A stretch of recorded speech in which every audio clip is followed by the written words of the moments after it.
चलिए dear students, हमने उस दिन फ्लक्स के बारे में पढ़ा था। ये फ्लक्स होता है परपेंडिकुलर किसी सरफेस से गुजरने वाली इलेक्ट्रिक फील्ड लाइंस की संख्या। आज फ्लक्स के इस टॉपिक को आगे बढ़ाएं, उससे पहले हमें एक लॉ पढ़ना पड़ेगा जिसको बोलते हैं गॉस लॉ, गाउस का नियम।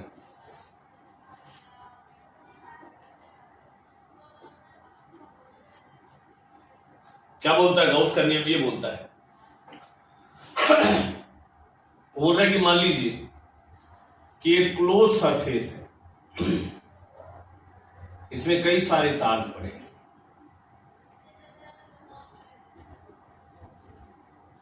और आपसे इस क्लोज सरफेस से रिलेटेड फ्लक्स पूछ ले तो इससे रिलेटेड गाउस ने थ्योरम दी थी कि the flux related to this close surface is equal to the product of two thing. दो चीजों के गुणनफल के बराबर होता है। एक तो algebraical sum of the charges into 1/ε0। ये तीन चीजें आपको ध्यान में रखनी है। फाई बोले तो फ्लक्स, कौन सा? जो क्लोज सरफेस, बंद सरफेस से घिरा हुआ है। सिग्मा क्यू, उस बंद सरफेस के भीतर के बाहर का कोई रोल नहीं है, बंद सरफेस के भीतर के चार्जेस का एल्जेब्रिकल सम। और एल्जेब्रिकल सम का मतलब होता है जितने भी चार्जेस है उनको लिख लो और उनका सिंबल, ये प्लस है तो प्लस, ये माइनस है तो माइनस, ये प्लस है तो सिंबल से ही सम कर और इसका मल्टीप्लाई करना है यानी डिवाइड करना है एप्सिलॉन नॉट। एप्सिलॉन नॉट क्या था? Permittivity of the free space, जिसकी वैल्यू होती थी 8.85 × 10⁻⁻12। याद है क्या? ये गाउस का लॉ है। यानी आप किसी भी बंद सरफेस से रिलेटेड फ्लक्स निकालना चाहते हो तो उस बंद सरफेस का टोटल चार्ज निकाल लो उस चार्ज को एप्सिलॉन नॉट से डिवाइड कर दो तो आपको फ्लक्स आ जाएगा। कैसे क्वेश्चन पूछता है इस पे, वो भी देख लीजिए। इस टाइप का क्वेश्चन पूछता है, देखिए जैसे आपसे पूछेगा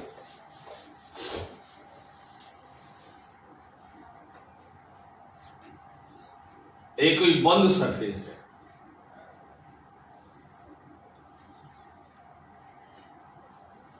इसमें 500 लाइनें, 500 इलेक्ट्रिक फील्ड लाइंस आ रही है, 200 जा रही है।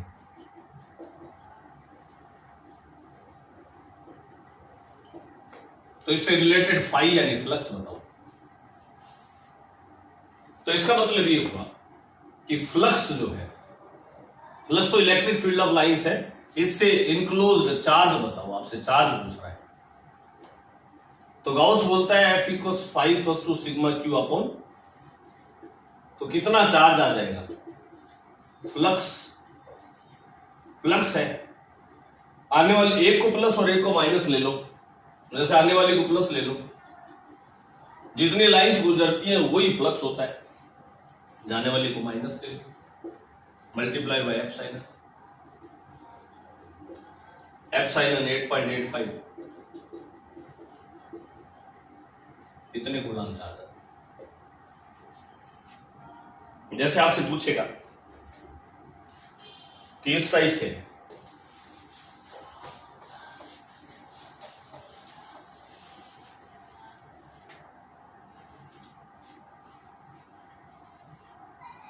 एक क्यूब है,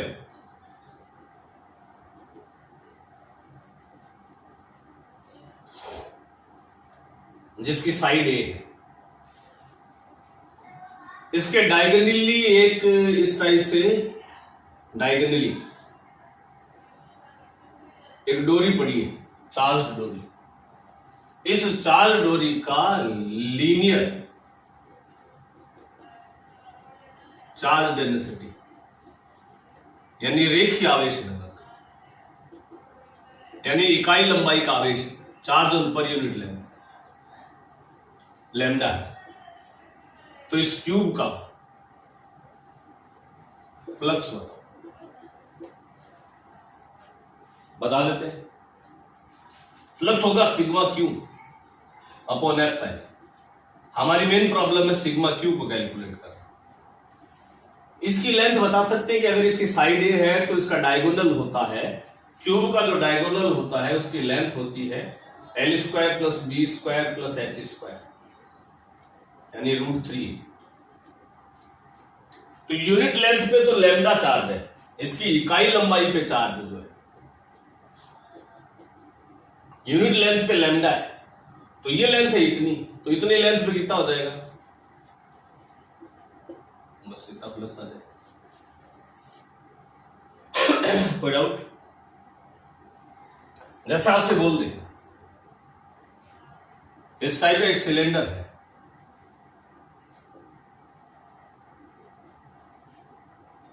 जो इस टाइप के इलेक्ट्रिक फील्ड पे रखा है,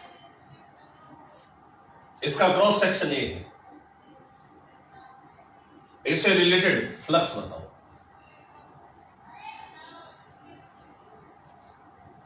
तो फ्लक्स के लिए याद कीजिए, फ्लक्स के लिए हमने पढ़ा था, देखो इसके 3 सरफेस है, इसको बोल दिया सरफेस नंबर 1, सरफेस नंबर 2 और सरफेस नंबर 3।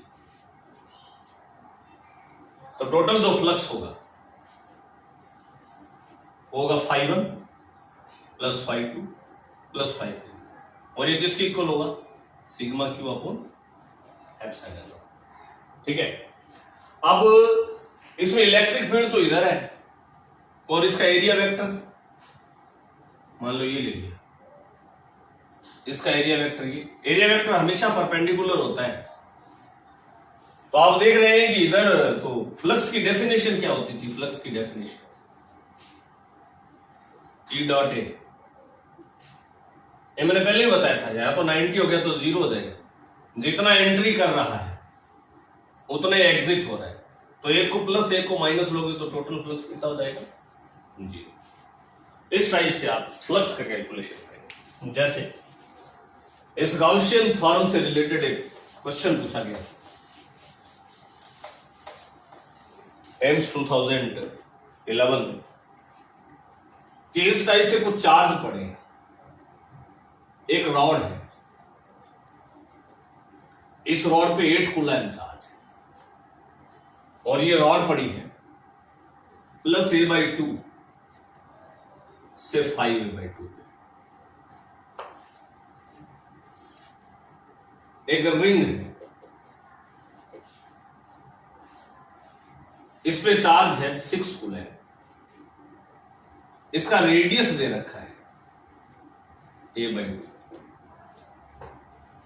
a/2 रेडियस, और इसका सेंटर भी दे रखा है -a,0। एक पॉइंट चार्ज है -2 कूलम, वो पड़ा है +a/2 -a/2। एक और पॉइंट चार्ज है 3 कूलम, वो पड़ा -3a/2 +3a/2। तो आपको एक एरिया दे रखा था, x = +-a/2 और y = +-a/2 से रिलेटेड फ्लक्स बताना है, ये आपका क्वेश्चन था। वापिस से रिपीट कर रहा हूं, क्वेश्चन अच्छा क्वेश्चन था, पूछा गया था क्या, कि ये तो रॉड है जिसपे चार्ज इतना है और जिसकी पोजीशन ये दे रखी है, एक रिंग है जिसपे चार्ज ये, जिसका रेडियस और सेंटर दे रखा है, 2 पॉइंट चार्ज दे रखे जिनकी -2 और +3 और जिनकी लोकेशन ये। आपको इस एरिया का फ्लक्स बताना है, तो फ्लक्स तो सीधा सही होता है, σq/ε, एप्सिलॉन तो कांस्टेंट है, σq निकाल ले, बस इस एरिया से रिलेटेड चार्ज को निकाल लेते हैं। पहले मैं डायग्राम बनाता हूं, इन चार्ज की लोकेशन बताता हूं, क्या क्या लोकेशन देखो। मान लो इसको 0 है, ये a/2, ये 3a/2, ये 2a, 5a/2। इस पे ये रॉड पड़ी है, ये रॉड है,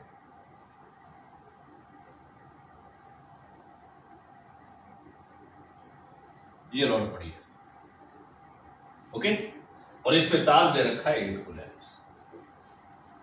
ये रिंग है, ये मान लो कि -a/2 है, ये -3a/2 माइनस। इस रिंग का रेडियस a/2 और सेंटर है -a,0, a/2 रेडियस है, ये इतनी रेडियस है, यहां पड़ी और इस पे चार्ज है 6 कूलम्ब। प्लस का a/2 और माइनस का a/2,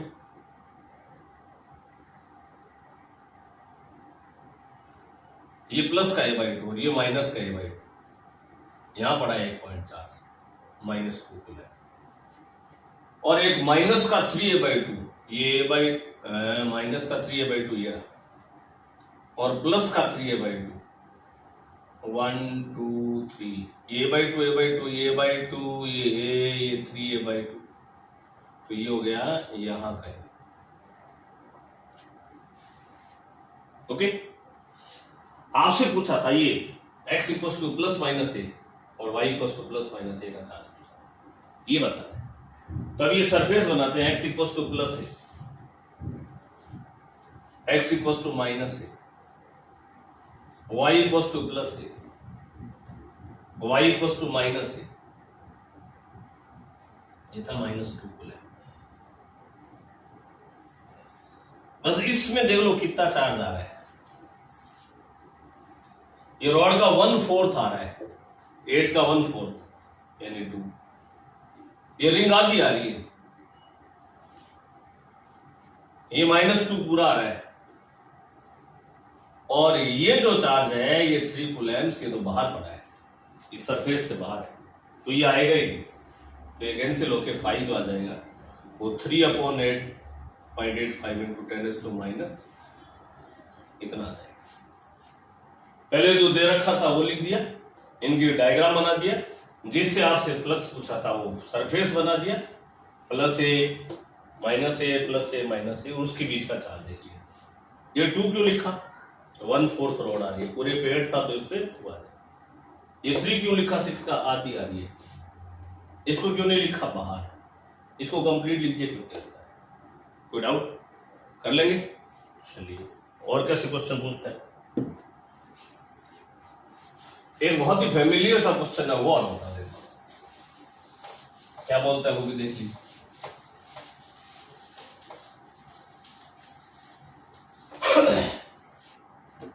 क्वेश्चन बोलता है कि इस टाइप से क्यूब है,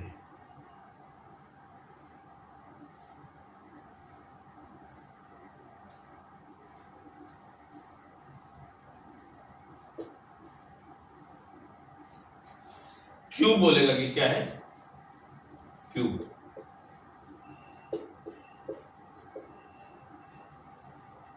क्यूब,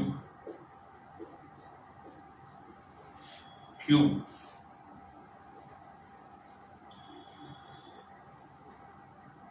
इस क्यूब से रिलेटेड फ्लक्स पूछ सकता है कई सिचुएशन। जैसे पहला बोलते कि चार्ज जो क्यू है वो सेंटर पे है, दूसरा बोलते कि इसके एक सरफेस के यहां पे, तीसरा बोलते कि यहां पे, और फोर्थ बोलते कि यहां पे, ये क्यू है। वापिस से इस क्यूब से रिलेटेड फ्लक्स बताना है, चार्ज अगर सेंटर पे हो, ये कहां पे है, सेंटर ऑफ क्यूब, ये सेंटर ऑफ ए सरफेस, एक भुजा के मध्य, फलक के मध्य, ये सेंटर ऑफ अ साइड, भुजा के मध्य, ये फलक यानी सतह के मध्य, समझ रहे हो ना भाई। ये क्यूब है, जैसे एक तो बीच में, एक सरफेस के मध्य है, जैसे मान लीजिए ये रूम है, एक रूम के बिल्कुल बीच में, एक छत के बीच में, एक छत के किनारे वाली साइड के बीच, और एक छत के कॉर्नर पे, यानी यहां पे वन ऑफ वर्टेक्स, तो वही क्यू अपॉन एप्सिलॉन। अब क्यू क्या होता था, याद है क्या, क्यू क्या होता था, क्यू होता था जो परिबद्ध आवेश है, इनक्लोज्ड चार्ज है, तो इस क्यूब से कितना चार्ज गिरा हुआ है? क्यू ही गिरा हुआ है, तो क्यू याद है। अब ये देखो माचिस के डिब्बे के ऊपर पड़ा है ये क्यूब, तो इसको तो घेर नहीं सकते, तो इसको घेरने के लिए इसके ऊपर एक यहां पड़ा है, जैसे ये क्यूब, ये ढक्कन पड़ा है, तो ये खुला है क्या? पहले तो ये ढक्कन बीच में पड़ा था ऐसे, अब ये ऊपर आ गया, तो इस ढक्कन को, इस चार्ज को कवर करने के लिए ऐसा ही एक क्यूब इसके ऊपर और रखना पड़ेगा। तो वो दो क्यूब मिलके, क्या बोला था गाउस ने, इतना बनाएंगे, दो क्यूब मिलके बनाएंगे, तो ये अपने पास तो अकेला ही है, तो कितना जाएगा? ऐसे ही इसको ढकना चाहते हैं, याद करो अभी आप पढ़ रहे हो वो सारे स्ट्रक्चर सॉलिड स्टेट में, इसको ढकने के लिए 4 क्यूब चाहिए, इकलौते के लिए कितना जाएगा? और इसको ढकने के लिए 8 क्यूब चाहिए। ये किनारे पे पड़ा है, जैसे रूम के कॉर्नर पे पड़ा है, इसको सारी तरफ से ढकना चाहते हो, तो कितने क्यूब चाहिए? 8। तो ये 8 क्यूब मिलके इतना बनाएंगे, 8 क्यूब मिलके गाउस के लॉ जितना बनाएंगे, तो अकेला क्यूब 8 से डिवाइड हो जाए।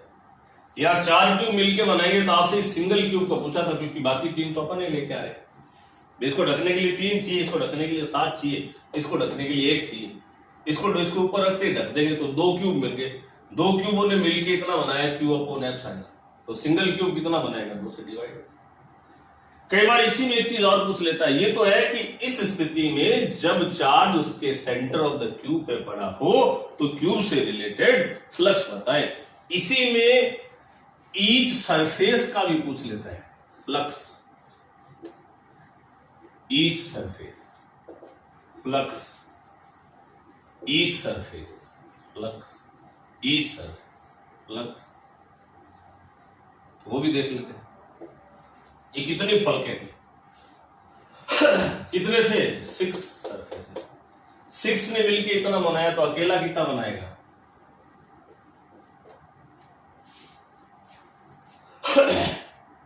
इसमें ये कितनी सरफेसेस थी? जैसे ये 2 क्यूब थे, दोनों ने मिलकर इतना बनाया था, क्योंकि ढकने के लिए एक और था ना, तो अकेले के लिए क्या किया? 2 से डिवाइड कर दिया। अब ये चार्ज यहां पे पड़ा है, एक सरफेस से गिरता हुआ, एक सरफेस, तो आप इसमें याद रख लीजिए, एक शॉर्ट ट्रिक बता देता हूं, जब यहां पड़ा है तो ये कितनी सरफेस से टच है? जैसे छत के बीच में, तो किस से टच है? छत से टच है, तो इसका तो फ्लक्स 0 हो गया। बाकी 5 मिलके इतना बना रहे हैं, तो बाकी 5 मिलके इतना बना रहे हैं, तो 5 से और डिवाइड कर दो, तो कितना हो जाएगा? जैसे ये है, छत के किनारे पे पड़ा है, बीच में, मतलब छत के जो साइड है, सतह बिल्कुल छत के बीच में नहीं, छत के किनारे पे पड़ा है, तो इससे कितने सरफेस टच हो जाएंगे? एक तो छत टच हो जाएगी और एक पीछे वाली टच हो जाएगी। ये तो छत जो है वो टच हो रही है और एक पीछे वाली, 6 में से 2 चलेंगे, बाकी कितने है? 4 सरफेसेस ने मिलकर बनाया है, तो अकेला कितना बनेगा? 4 से डिवाइड कर। अब जैसे मान लो छत के कॉर्नर पे है, तो कितने सरफेस टच होंगे? ये भी टच होगा, ये भी टच होगा, 3 तो बच गए, 3 से डिवाइड कर दो। ये क्या है? Flux of total cube, flux of the east surface of the cube. इसको ढका था, 2 क्यूब चाहिए थे, दोनों मिलके जब ढक जाएंगे तो टोटल चार्ज होता है क्यू, ढका हुआ चार्ज क्यू एप्सिलॉन। अकेले क्यूब का पूछा तो 2 से डिवाइड करो। अब इतना ये क्यूब बना रहा है, तो इसमें फलक कितने हैं? सरफेस कितने हैं? 6 में से 1 चला गया, बाकी 5 ने मिलकर इतना बनाया, तो अकेला सरफेस कितना बनाएगा? 5 से डिवाइड हो जाएगा। आप तो ये शॉर्ट ट्रिक याद रखिएगा, जितने से टच हो रहा हो, ये 1 से टच हो रहा था, अगर यहां पड़ा है किनारे पे तो 2 से टच होगा, और अगर उस कॉर्नर पे वर्टेक्स से पड़ा है तो फिर 3 से टच होगा। यही बात समझ में आ गई? तो 3 से डिवाइड। कई बार पूछा गया क्वेश्चन है, याद रखिए, इस टाइप का क्वेश्चन। तो एक बार वीडियो को पॉज करके इनको देख लीजिए आप किस टाइप से क्वेश्चन पूछते हैं, फिर आगे का और देखते हैं।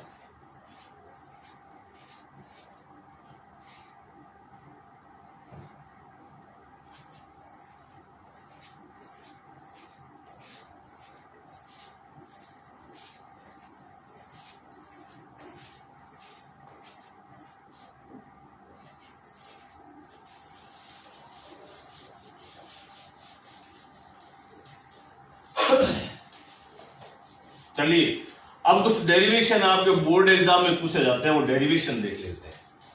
कुछ डेरिवेशन है जो बोर्ड एग्जाम में आपसे पूछते हैं, वो भी देख लीजिए। आपसे बोलेगा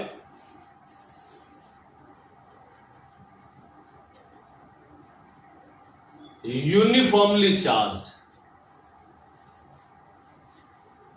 कंडक्टिंग स्फीयर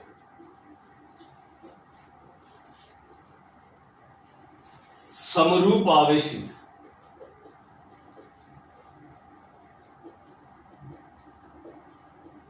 चालक गोला के कारण इंटेंसिटी ऑफ इलेक्ट्रिक फील्ड यानी विद्युत क्षेत्र की तीव्रता, ये बोर्ड में पूछे गए question. Uniformly charge conducting sphere है, इसकी वजह से इसके सेंटर पे सरफेस पे इलेक्ट्रिक फील्ड निकालो। इसके लिए हम गाउसियन थ्योरम का यूज करते हैं। अब कैसे लिखेंगे? हम बोलेंगे कि लेट अस कंसीडर कि this is a conducting sphere of radius r. A charge q is given to this conducting sphere. Conducting sphere पे सारा चार्ज आपको मैंने पहले बताया था कहा जाता है, पोटेंशियल एनर्जी मिनिमम करने के लिए उसके आउटर सरफेस पे आ जाता है सारा चार्ज। अब आपसे कई जगह पूछेगा इलेक्ट्रिक, जैसे आउटसाइड पूछेगा, जैसे सेंटर से इस जगह पे पूछ लिया r, आर है वो ग्रेटर देन आर, या सरफेस में पूछ सकता है। ये चार्ज था, सरफेस पे पूछ लेगा।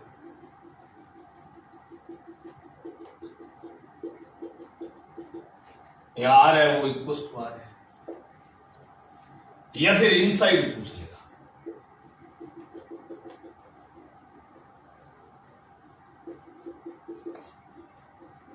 इनसाइड कहीं पे भी, जैसे यहां पे पूछ लेगा इलेक्ट्रिक फील्ड। तो ये गाउसियन थ्योरम लगाते हैं, एक स्मॉल आर रेडियस का स्फेरिकल गाउसियन सरफेस लेते हैं। कंसीडर अ गाउसियन मैं पहले लैंग्वेज बता देता हूं ताकि आपको दिक्कत नहीं हो। Consider a Gaussian surface of small r radius, एक स्मॉल आर त्रिज्या का गाउसियन सतह लेते हैं, गाउसियन फलक लेते हैं। अब इस पे दो चीजें होती है, देखो phi equals to sigma q upon epsilon. Phi को लिखना है परिभाषा से, इसका डेफिनेशन था ई डॉट डी ए, ये क्लोज सर्किट, और sigma q upon epsilon diagram से देख के लिखना है। पहले तो ई और डॉट हटाएंगे तो E D A cos theta बनेगा। डी ए क्या है? छोटा सा टुकड़ा है, कौन सा? जो इस पे लिए, जैसे मान लो इसका एरिया है डी। तो आपने बताया था, मैंने बोला था एरिया वेक्टर लेते हैं इसके परपेंडिकुलर, जो आपने लिया इसके परपेंडिकुलर, डीए की डायरेक्शन ये है। और इलेक्ट्रिक फील्ड भी प्लस मान के चेक किया जाता है, तो प्लस प्लस को रिपेल करेगा, दोनों की डायरेक्शन ये हो जाएगी, इसलिए कॉस थीटा। इस पे एक छोटा सा टुकड़ा ले लिया, इस एरिया का डायरेक्शन क्या हुआ? इसके परपेंडिकुलर, तो ये हो गया। और सिग्मा क्यू का मतलब इसके अंदर चार्ज, तो इसमें तो कंप्लीट स्फीयर आ रहा है, तो स्फीयर का चार्ज आ जाएगा, cos 0 तो 1 हो गया। डीए का मतलब इंटीग्रेशन करेगा तो एरिया, इसका एरिया, स्फीयर का एरिया कितना होता है? 4 पाई, तो कितना बन गया? ई आउटसाइड, इसको अपोन में ले जाता हूं, क्या बन जाएगा? 1/4 pi epsilon q upon r square. यानी वैसे देखो तो ये पॉइंट चार्ज वाला ही बन गया, के Q upon r square.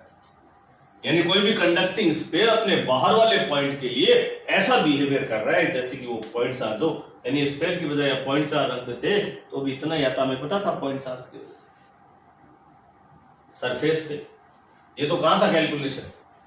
Are is greater than r, outside point. ये कहां पे है? सतह पे, एट द सरफेस। इसमें भी वही लेंगे ऐसा ही, उसमें भी डीए इसके ऊपर ही लेना पड़ेगा।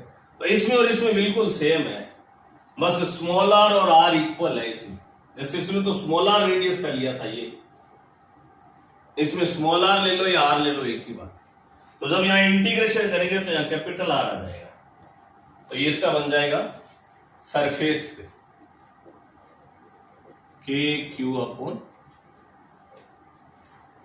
और इनसाइड बात करें तो इसमें भी ऐसा ही सरफेस लेना पड़ेगा अंदर, और अंदर सरफेस लेके जब सिग्मा क्यू यानी इसके भीतर का चार्ज लिखोगे तो इसके भीतर चार्ज है ही नहीं, तो इलेक्ट्रिक फील्ड कितना हो जाएगा? वैसे भी चार्ज नहीं तो इलेक्ट्रिक फील्ड आएगा। यानी कंडक्टिंग स्फीयर जब आ जाता है, उसकी वजह से अगर आपसे ग्राफ पूछे इलेक्ट्रिक फील्ड वर्सेस डिस्टेंस का ग्राफ बताओ, तो आप बोलोगे कि अंदर तो इलेक्ट्रिक फील्ड होगा ही नहीं क्योंकि चार्ज ही बाहर जरूर होता है, वो आर के इनवर्सली प्रोपोर्शनल होता है, तो इनवर्सली प्रोपोर्शनल का ग्राफ आ जाएगा इस टाइप से। ऐसे अगर इस साइड करोगे तो इधर भी बाहर ही ग्राफ है, अंदर तो इलेक्ट्रिक फील्ड होगा ही। क्या ये बात समझ में आ गई क्या? ये कौन सा स्फीयर है? चालक, कंडक्टिंग स्फीयर। कैसे लिखेंगे? A conducting sphere of radius r is given. When a capital Q charge is given to the sphere, it will distribute uniformly on its outer surface. जब कैपिटल आर त्रिज्या के गोले को Q आवेश दिया जाता है तो यह आवेश इसके बाह्य सतह पे समान रूप से वितरित हो जाता है। To calculate the electric field at outside point at small r distance, गोले के बाहर स्मॉल आर दूरी पर वैद्युत क्षेत्र की तीव्रता ज्ञात करने के लिए consider a Gaussian surface of small r radius. Small r त्रिज्या के गाउसियन सरफेस लेते हैं जहां पे अकॉर्डिंग टू गाउसियन लॉ फिर ये कैलकुलेशन। ये कहां से आया? फ्लक्स के डेफिनेशन से। डीए क्यों लिखा? स्मॉल लिया है। कॉस थीटा कहां गया? दोनों एक ही डायरेक्शन में। डीए की डायरेक्शन इधर क्यों हुई? परपेंडिकुलर है। ई की डायरेक्शन क्यों हुई? प्लस था तो प्लस मान के चेक करते हैं, रिपेल करें। यहाँ जीरो क्यों हो गया? क्योंकि अंदर चार्ज ही नहीं। यहाँ सिग्मा की जगह क्यू कैपिटल क्यों आ गया? क्योंकि इस सरफेस यहाँ लिखते हैं सरगाउसियन सरफेस के भीतर का चार्ज भी कंप्लीट इसके भीतर ही। क्या ये बात समझ में आ गई? चलो और देखते हैं। नॉन कंडक्टिंग पूछ लेता तो भी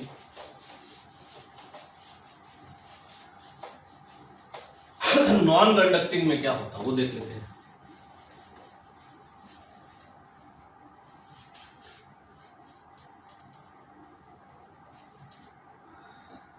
नॉन कंडक्टिंग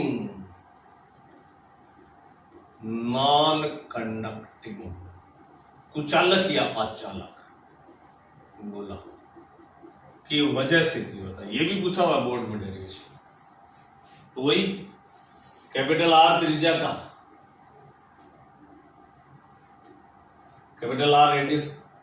अब नॉन कंडक्टिंग है तो आप इसको चार्ज दोगे तो वो इसके वॉल्यूम में डिस्ट्रीब्यूट हो जाएगा, जहां दोगे वही रह जाएगा। क्यों चार्ज है आउटसाइड वाले के लिए वही आर त्रिज्या का गाउसियन सरफेस, वही डीए, वही ई, सब कुछ वही phi E dot d A. Dot लिया है तो इंटीग्रेशन, मतलब ये डीए लिया है तो इंटीग्रेशन कर दिया sigma q upon epsilon. Dot हटा दिया, कॉस लगा दिया, कॉस जीरो। सिग्मा क्यू का मतलब इसके भीतर कंप्लीट है। डीए का इंटीग्रेशन, डीए मतलब जिसका आपने लिया है ये डी, उसका एरिया वही आ गया इनसाइड के क्यू अपॉन सरफेस पे भी वही आ जाएगा।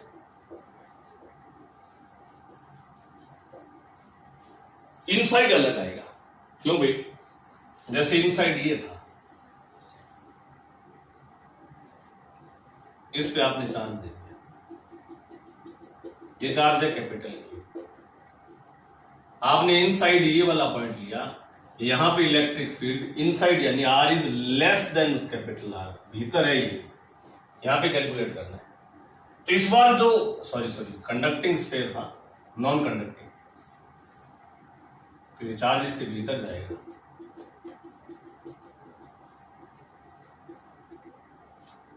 इसके भीतर जाएगा। तो जब आप इस पे डीए लोगे, प्लस मान के चेक करोगे तो रिपल तो करेगा, यानी ई डॉट डीए में कॉस जीरो तो हो जाएगा sigma q upon epsilon. D area भी 4 पाई स्मॉल आर स्क्वायर आ जाएगा। पर क्या इसमें कैपिटल क्यू चार्ज कंप्लीट आ गया क्या? नहीं है, वो अलग से निकालना पड़ेगा। कैपिटल क्यू की कैलकुलेशन यहां अलग से होगी। कैसे? वो ऐसे होगी कि ये टोटल वॉल्यूम कितना था 4/3, इसमें कितना चार्ज था, यूनिट में कितना चार्ज होगा, आपको कितने में चार्ज डालना है 4/3, ये इतना ही तो है वॉल्यूम, इतना ही वॉल्यूम है 4/3 pi r charge, 4/3 pi into r cube cancel हो गया। तो जहां चार्ज की जगह आपको लिखना पड़ेगा q r cube upon r cube. क्या ये बात समझ में आई क्या आपको? बोलो। आर स्क्वायर से आर स्क्वायर कैंसिल होके ई इनसाइड बनेगा q upon 4 pi epsilon, यानी के क्यू 1/4 पाई एफ साइनन के क्यू स्मॉल आर इतना बनेगा। और अगर मैं सेंटर पे ले जाऊं, यानी इसके सेंटर पे ले जाऊं, तो स्मॉल आर को घटाते घटाते 0 कर दूंगा, तो इनसाइड 0 यानी सेंटर पे 0 हो जाएगी, और सेंटर पे 0 इनसाइड आर के डायरेक्टली प्रोपोर्शनल है। देखो ये कहां से आया, ये कहां से आई, ये चार्ज लिखना था गाउसियन सरफेस का। तो टोटल चार्ज, टोटल वॉल्यूम कितना था 4/3 कैपिटल आर क्यूब, उसमें क्यू था, यूनिट में इतना आ जाएगा। आपको कितना चाहिए 4/3 पाई स्मॉल आर क्यूब। यानी अगर नॉन कंडक्टिंग का आप ग्राफ बनाओगे तो नॉन कंडक्टिंग यानी चार्ज अगर वॉल्यूम में है तो सेंटर पे तो होगा 0, इनसाइड है directly proportional to r, directly proportional का ग्राफ आएगा ये, और आउटसाइड तो वही थे जो पहले वाले थे, यानी इनसाइड तो डायरेक्टली प्रोपोर्शनल का ग्राफ आएगा, आउटसाइड हो जाएगा। क्या ये बात समझ में आ रही है? इस टाइप से इलेक्ट्रिक फील्ड निकालते हैं, किसके? गाउसियन सरफेस के हेल्प से। तो आपने कंडक्टिंग और नॉन कंडक्टिंग स्फीयर का सुन लिया। अब और भी कई सारे इलेक्ट्रिक फील्ड और कैलकुलेट करेंगे अगले लेक्चर में।